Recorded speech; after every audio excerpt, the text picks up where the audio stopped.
ಸಮಾಜದಲ್ಲಿ ತಡೆಯುವ ಅಪರಾಧ ಕೃತ್ಯಗಳನ್ನು ತಡೆಗಟ್ಟುವಲ್ಲಿ ಪೊಲೀಸ್ ಇಲಾಖೆ ದಕ್ಷತೆಯೊಂದಿಗೆ ಕಾರ್ಯನಿರ್ವಹಿಸುತ್ತಿದೆ ಎಂದು ರಾಯಚೂರು ಎಸ್ಪಿ ಎಂ ಪುಟ್ಟಮಾದಿ ಅವರು ಹೇಳಿದರು.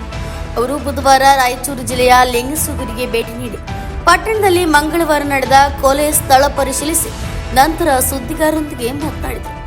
ಪೊಲೀಸರ ಬಗ್ಗೆ ಉತ್ತಮ ಪ್ರತಿಕ್ರಿಯೆ ವ್ಯಕ್ತಪಡಿಸಿ ಕೊಲೆ ತನಿಖೆಗೆ ವಿಶೇಷ ತಂಡ ರಚಿಸಿ ಭೂಗತರಾದವರನ್ನ ಎಡೆಮೂಡಿ ಕಟ್ಟಿ ಅತಿ ಬೇಗ ಬೆಳಕಿಗೆ ತಂದು ಪ್ರಕರಣ ಭೇದಿಸಿ ಶಿಕ್ಷೆಗೊಳಪಡಿಸಲಾಗುವುದು ಅಂತ ಭರವಸೆಯನ್ನ ನೀಡಿದರು.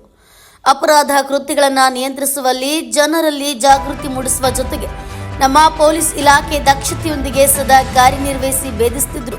ಮನೆ ಕಳ್ಳತನ, ವಾಹನ ಕಳ್ಳತನ, ರಾಬರಿ, ಕೊಲೆ ಸೇರಿದಂತೆ ಸಮಾಜದಲ್ಲಿ ಮೋಸಗೊಳಿಸುವ ಕ್ರಿಯೆಗಳ ಪ್ರಕರಣಗಳು ಜಿಲ್ಲೆಯಲ್ಲಿ ಮೇಲಿಂದ ಮೇಲೆ ಜರುಗುತ್ತಿರುವುದು ಬೇಸರ ತರಿಸಿದೆ ಎಂದು ಎಸ್ಪಿ ಕಳವಳವನ್ನು ವ್ಯಕ್ತಪಡಿಸಿದರು. ಇದಕ್ಕೆ ಸಾರ್ವಜನಿಕರ ಸಹಕಾರವು ಅತಿ ಜರೂರಾಗಿದೆ ಎಂದರು.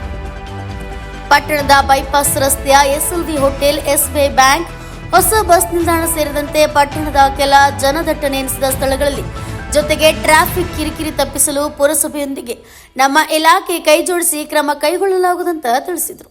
Anand Turvehal, N guest TV 4 Raichur.